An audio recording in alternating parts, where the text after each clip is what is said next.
Today, we're speaking with Shagir Merchant Doshi on the power of make believe in that world and in that land where we kind of imagine and dream of stuff. So, she's written this beautiful book, and we're going to talk about parenting through pretend play.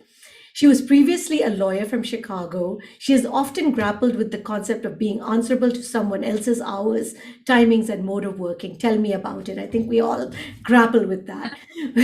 Once she had her son, she had to step away from her job as a lawyer, but she did not intend to be a stay at home mother and was busy with the Story Merchants, the Pinwheel Project, Rainmaker Marketing Bootcamp, and of course, writing her book, which has just come out.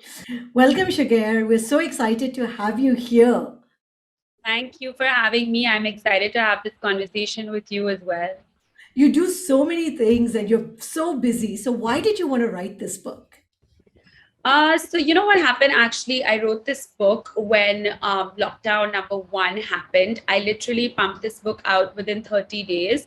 It actually was motivated by during the lockdown, I was doing a series of live sessions where a lot of influencers were interviewing me, and I was showing them things that I was doing with my son. To keep him engaged, edutainment is something I genuinely endorse and I believe in, and I feel like there's so much that we can do outside of the rigorous schooling situation that we had to try and do for the last 1.5 years on our own as parents at home. There's so much that you can do through play. So I attempted a whole series of activities and I would keep posting about it, and moms would keep asking me to share the details, and I said, why would I do this and not write a book about it? I should definitely write a book about it so that moms know that they have everything in one place. So if you want to, do an activity to do with space and your child is space obsessed, there's something for it in it for you. If there's something in, your child is obsessed with make believe superheroes, then there's a ton of superhero activities. So it's just that we're constantly looking for the right thing that would fit our child, and every child is different. So I wanted to just put all of these activities in one space where parents who are busy, like you and me, we come home in the evening and we want to spend that quality time with our kids. This is something you can do to spend that quality time and bond with them. You can read to them before, research the activity, plan for it. We would do one a week, so we would spend the weekdays kind of planning for it and spend the weekends doing it. So I literally, the inspiration for this book was, I find that there's so many parents who are bogged down by the rigors of life, rather, not just schooling, but just life. And sometimes we just forget to stop and enjoy the beautiful process because it's gone before you know it. Your child's just growing up. And so the reason for writing this book is not, it's not a guide. I'm not the expert on parenting, and I'm not touting myself to be, some person that's coming in here and telling you how to do it right. It's literally just the fun things that I do with my child, and I know that they will work for you and your child, the activities at least, because they're just fun and they're all educational. They all have some element of a skill that you can engender within your child, and just a great way to spend some good bonding moments with them. No, and it was beautifully organized because it's so simple. Because this is one book you can pick up. I would say it's almost a recipe book of activities. Yes, So you don't have to that was put the your goal. mind to work. You can kind of say, oh, okay, you know what? I'm looking for something creative to do. Let me just kind of maybe just open up randomly to one. Yeah, pick a Yeah. page and you can pretty much find something.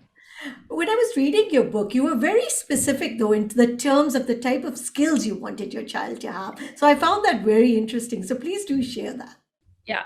So, I have always found that my ability to read and write and communicate well has taken me far in life, regardless of what situation I'm in, whether it's a social situation or a job situation, or, whatever I choose to do with my life. I felt like the ability to communicate well and to just have that as a skill that you own, just really works for some of us, right? Who can speak well. So that was something that I recognized quite early in my life, that when I do have my child, the one thing that I want to make sure is that he has this ability to read and write well, which basically is the power of communication, the power of, your oratory powers, but also your written word. Because no matter where you go in life, and as parents, we always aspire for our kids to achieve everything that they want to achieve, and we want the best for our kids.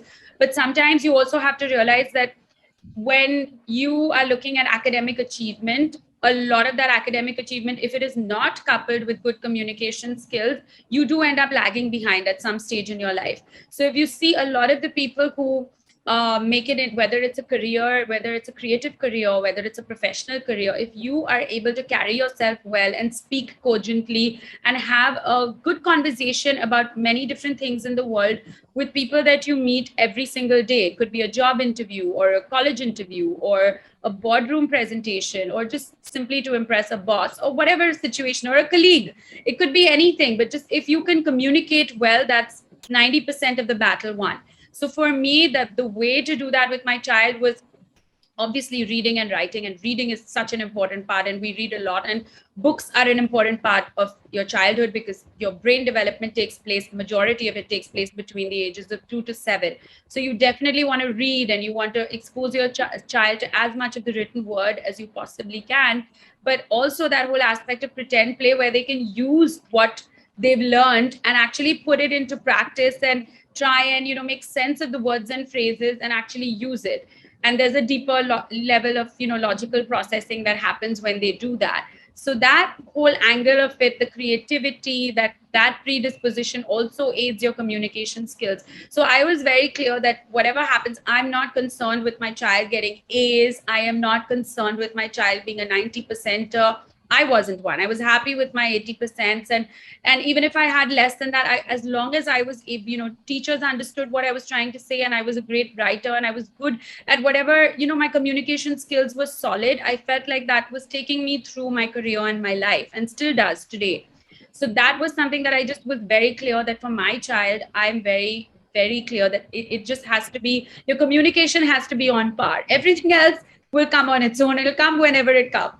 That is what they also say. A lot of the experts are saying, whether you talk to the management gurus or whoever, creativity and communication, these are going to be the skills that are Exactly. going to be the ones that are needed for the next century. It doesn't matter what career you're finally choosing. Exactly. And look, at you and I are on this platform today because somebody was creative enough to make something like this, right? So creativity is the future. No, very well said. But there's so many parenting techniques, and I think we parents get so inundated. There's panda parenting, there's, of course, the tiger mom parenting, and Dr. Mom. helicopter There's so mom. many names these There's days. so Yeah. many. And so when I read yours, why parenting through pretend play? So pretend play sounds like it's frivolous, but it really is not. There's just so much to pretend play that I really found out so much more as I did the research before I endeavored to write the book. There's just obviously pretend play by itself, when you hear the words together, it's like dramatic play. It's the same as just two children sitting together with Lego. It's unstructured play. That's not pretend play. But when you're using that Lego and you're coupling it with a vivid imagination, some storytelling, and making a whole kind of world out of what you're trying to create something out of it, that's really what pretend play is. And the whole concept of pretend play is obviously it engenders or fosters your imaginative skills and your creative skills, and that's something that you would understand from merely hearing the words. But there's a breadth of things that it does. Like when you're engaging in pretend play, you're conferring with other kids or your parent. So that art of conferring is teaching you collaboration. It's teaching you healthy competition. It's also you're preparing all these materials for the play, right? So for example, if you're doing something like a postman's mail sorter, you're getting together all the materials. So that classifying, sorting, organizing is helping you develop problem solving skills, decision making skills. It's helping you self regulate. Kids have a low attention span.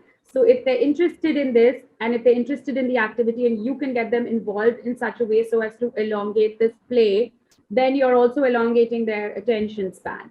There's leadership skills, because you will always hear your child say, no, don't do it for me, I want to do it. And you can see them foster that leadership qualities as well. Of course, language and literacy skills, because as a parent, you are leading the activity and you're telling them, you're reading to them. Potentially, if you're doing a construction site activity, it would be great if you read a couple of books beforehand and tell them, what is the job of the construction worker? What is the job of the architect? What is the job of the interior designer? So you're giving them so much information, you're increasing their language and literacy skills. And then when they go on to make the construction site, you will see that they're using what you told them. Like, a blueprint is developed by an architect, not an interior designer. So these are small things that you can, like nuggets of wisdom, you can keep giving as much as you want, whatever you want to tell them, as much as you want to bring them into the fold and teach them, you really can. It's like I said, it's edutainment, and you can go into it as much as you want. And of course, there's vocabulary skills, because that's something that's going to be espoused while you're trying to talk to them. You're going to bring up words and phrases they haven't heard before, and they're going to be like, oh, what's that? Okay, yeah, let me try and use that.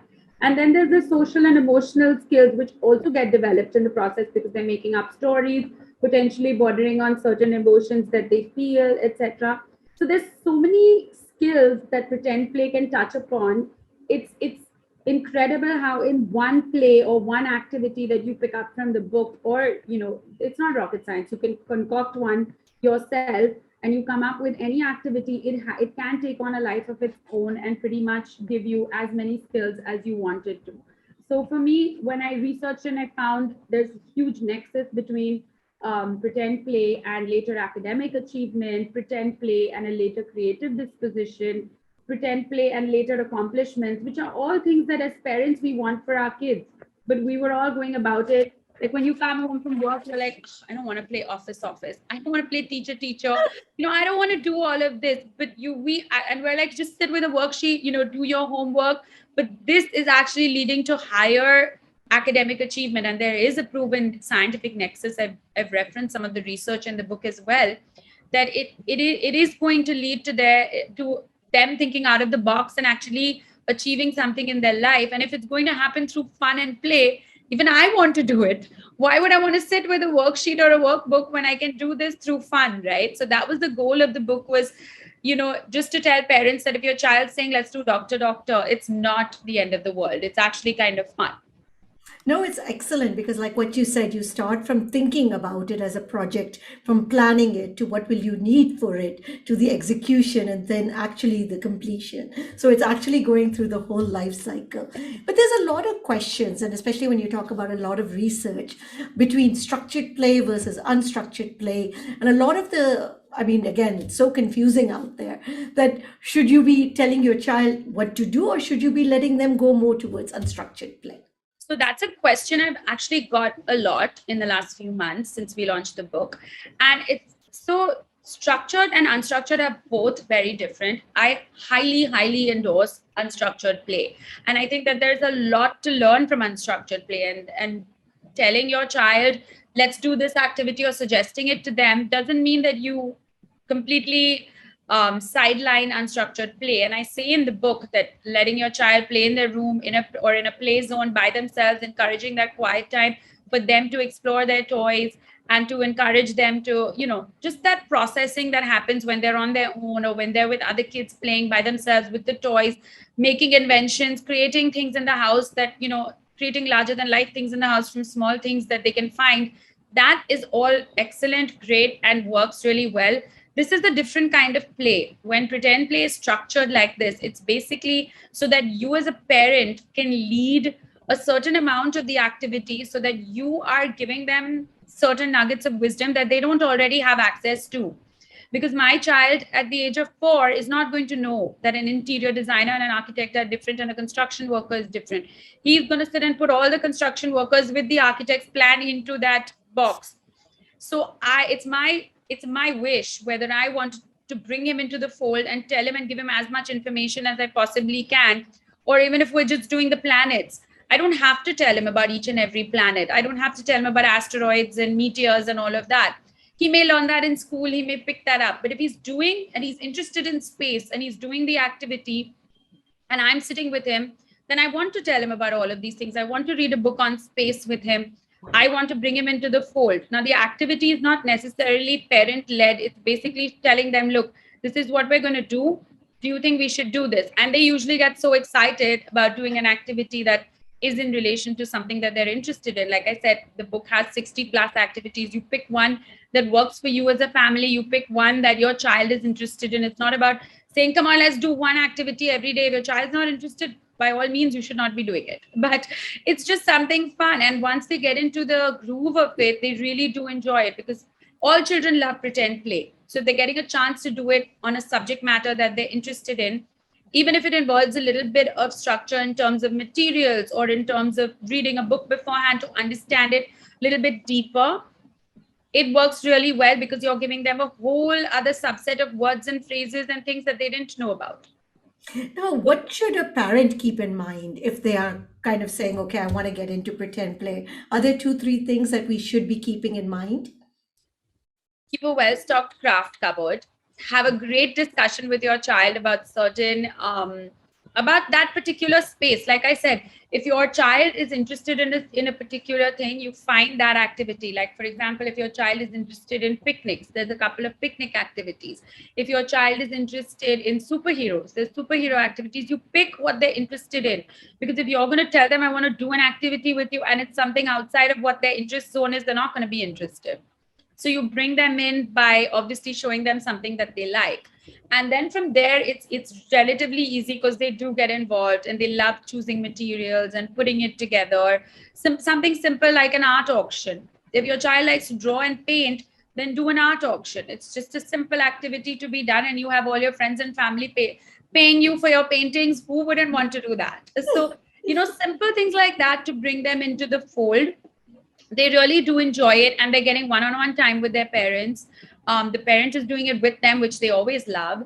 And as they grow, I think, like from the ages of say 3 to 7, these activities work really well. After that, they kind of have a life of their own, and they're not so keen to do things with their parents. And so I feel like these activities are for kids from the age group of 3 to 7.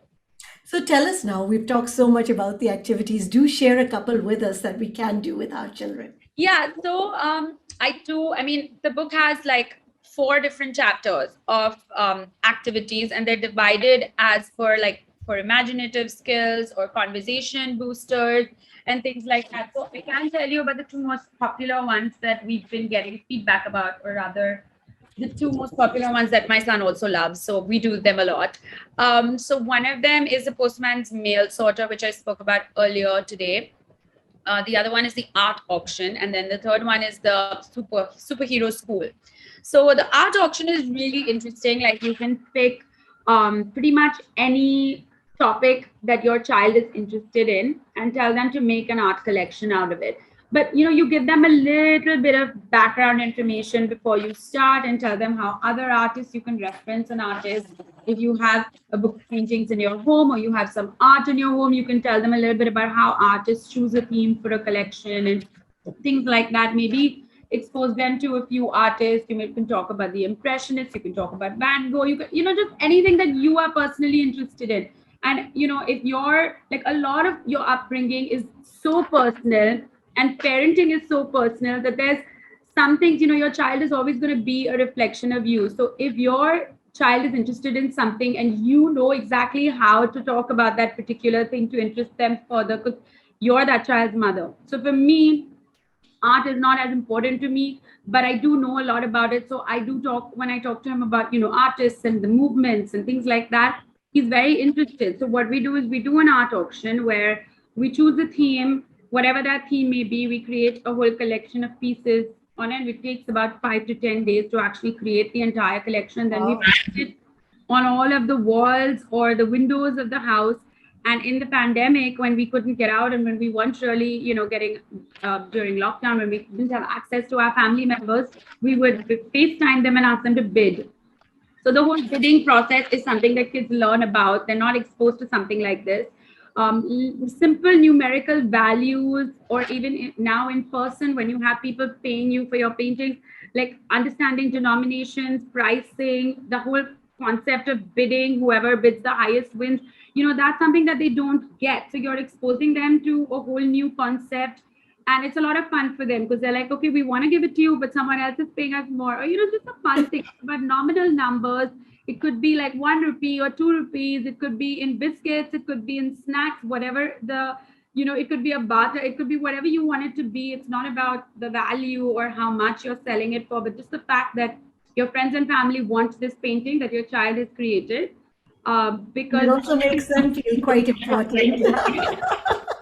them feel appreciated, encourages them to do this more often, and just it's a mode of self-expression. It doesn't matter how good or bad you are. It's literally about the fact that you're taking the time out to create something and try and follow a theme and get better and understand the theme before you kind of start drawing. So just something simple like that, to things that are a little bit more complicated, like we have the world's greatest superhero test, which is one that a lot of people wrote in and said that they did with their kids at home and really really enjoyed. And that one it was one that it was basically you convert your home into like a superhero school if you have a couple of kids home, or if you have more than one child at home, that works too. And you do like an eye hand, you set up different stations where you have like an eye hand coordination test, where say you have like a basket with beads, you do a dexterity test. So you're testing them with like different colored chart papers and trying to pin the ball. Different things that can just be set up with paper and pens and a few things at home in your craft cupboard, because all these kids keep us on our toes, so we got to have something to entertain them with. Then you have an intelligence test where there's like Scrabble letters to put together. Then you have a motor skills test with like some Play-Doh and things like that. So there's just like so many things that you can do. There's a numbers test, there's a fine motor skills test. So there's just number of stations you can set up, and your child can just keep going from one to the other. And finally, the person that finishes all the stations first wins the title of the world's greatest superhero, however you want to call it. So this was one that was also a lot of fun, and I think was quite entertaining, especially when we were all homebound and the kids couldn't really get out and run around. This was a great way to keep them entertained. So there are many activities like this, and they're relatively simple. Use of simple materials. You create a lot of writing opportunities, so your kids keep practicing writing, and a lot of speaking opportunities, and just to be able to use those materials and create something bigger. No, and it's fantastic because you're also involving other family members and you're getting other kids also possibly involved. So it's very nice. But a part of your book also deals with a lot of other resources that are great for parents. Tell us about that too. So I think so. There's a couple of things in the book, and I think there's a section on mom truths and mom myths, which is just something personal that I thought certain things don't really come to the forefront with parenting, and things that most parents are not so open or happy to discuss. So I thought those were certain things that needed to be So tell us discussed. a mom myth. So I think there's so many. Oh my God. I think when I was pregnant, I would hear so many pieces of advice that were thrown at me that really became like the reality for me. But when I had my child, I said, no, I don't want to do this, and I don't believe in it. So I feel like those myths need to all be busted, and everyone needs to make their own rules and follow their own rules. And that is rule number one of parenting. Don't listen to anybody, because no one's life is like yours and no one's child is like yours. And you are going to be the best possible mother for your child. Your child cannot get it better from anybody else. And your style or your uniqueness of your family is just going to play such a big role in in your child's life, in your parenting style, and in your child's life, that it's going to work, and you're going to make it work, and your rules won't work for someone else, and someone else's rules won't work for you. So there's so many of these myths that you breastfeed for a certain period of time, you do this and you do that, and you don't give the bottle, and you do give the bottle in 45 days. And I really didn't follow anything. I don't believe that anyone should follow any of these rules. I really genuinely feel that you make your own rules and you're going to be great. And definitely a strict schedule helps a lot. I feel like that's rule number one for me, that since the time my child was born and even before, I am a scheduler and I'm a planner, and that's something that I just like to account for the hours in the day. Even if I don't end up following it to the T, I still like to account for it. And I think that has really helped my parenting style. And children also like a schedule because they like to know what they're doing next. It gives them a lot of peace and comfort, and they like to, they know what's next and what to expect. So I felt like keeping a schedule for my son made parenting a lot easier for me and a lot easier for me to handle, because certain hours you do this, and certain hours you have class, and certain hours and bedtime is non-negotiable. It has been 7:30 to 8 p.m. every single day since the day he was born, and that has not changed. So certain things I feel like are non-negotiable, but that's what works for me as a parent. may not work for someone else, but that's what worked for my family lifestyle and the way, my husband and I live. But again, everything, I have certain house rules that I followed, certain rules like praise effort, not just victory, or just never doing baby talk, speaking to your child like they're an adult. Even the not so good things in life, I've had to share with my son, and I do, and I talk to him like he's an adult, and I think that that's helped our relationship. And he also understands sometimes if I'm having a bad day, I'll tell him, I'd be like, this happened at work and it really bothered me, and that's why I'm not in a good mood today. And it just helps when you open up and take your child into your life, and they have an idea of what you're doing, and they know, uh, briefly a brief overview of what your day looks like, so they're not completely lost and they don't know, what. It's not that they don't have a clue about what you're doing. So certain rules and regulations that I made up for myself, I share them in the book, but again, I share them with the preface that these are what worked for me, and they may not necessarily work for you, but this is just something that helped me parent easier and made my day, my scheduling a little bit easier as a working mother, because I kept all of these things in mind. And I just always feel that regardless of what I had done in the day, when I came back home in the evening, I had those 2 hours and I would use it for pretend play, books, and a board game, or anything that we felt would, that he wanted to do, that we thought would help us as a family and we would enjoy together. So those were just certain like house rules and things like that that I list out in the book, that I think that moms should read and maybe see if it resonates with them, and if it does, then definitely something that you can incorporate in your home. And apart from that, I also list a books list, which is very, very extensive, about 150 plus books, which are again divided by a subtopic. So for example, if you're, I feel that a good book can really change your life. I don't know if you feel the same way, but as adults, a good book can really change your life. So I feel that with kids, why not? I actually know a friend of mine whose daughter never used to, just hated reading books. And I gave her this book, which was about the girl that hates reading books. And she read the book, and now she's an avid reader. So a good book really can change your life. And I've adopted that practice with my son. He hated eating a salad, and I read him this one book from Pete the Cat, where all the dinosaurs enjoy the salad, and he started eating salads after that. So there's so many things that a book can do for your child that all your conversation with the child somehow doesn't permeate, but a Understood. book can. Yeah. So there's like, I've divided it topic wise. So if say there's an introduction of a new sibling in the house, or your child's going to school their first day and they're nervous, they can read the book. Or separation from a nanny, separation anxiety from a nanny. We've all been used to seeing staff go in and out of our homes in India, but our kids are not, because they're still getting used to that, the fact of like someone entering the house, being a part of your family and then leaving. So there are certain books that cover that as well. And then there's books that explain cultural diversity, racial diversity. If you're traveling abroad, why does everybody not look the same? It explains it in a very beautiful but nice way. So I thought some parents who are often looking for a specific book, you never find it when you're looking for it. So it would be great So to just this is a open great it up. reference book for that also. Yes, absolutely. So basically, all my research summed up into one book. Fantastic. That's a great help for all us moms, and I'm excited to do this art auction. Any last tips you'd like to leave us with as we end for today? No, not really. I feel like, everyone just should be the best. Every mom is the best that she can be, and they're all doing, everyone's doing their best. And, I always think that sometimes you look at other people and you're like, oh my God, like they're just doing so much, or they're just like in a better space, or their kid is way more advanced. And, you are your best comparison, and you're the best that it gets. And one day when you accept that, you will see that you will be absolutely fine with every other child, far surpassing your child with in whatever field, because you'll realize that your child is doing so well in one particular thing, and you bring it back to that.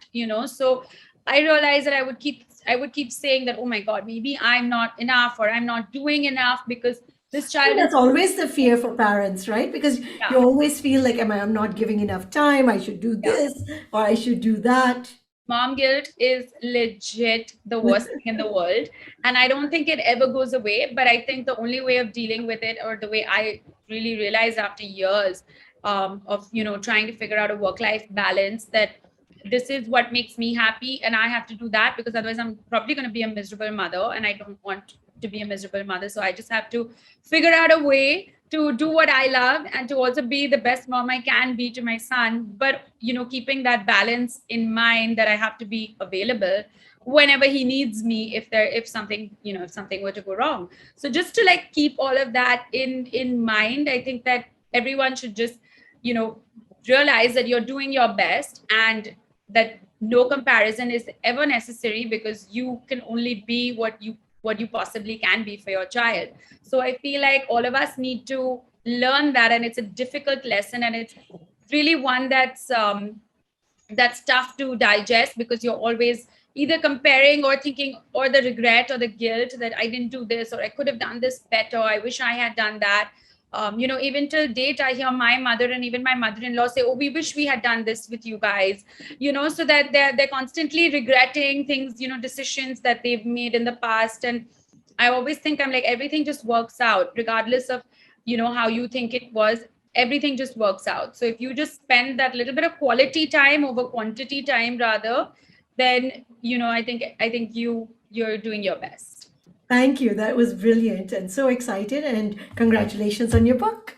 Thank you so much, Sukriti. Lovely to have you and to have me here with you.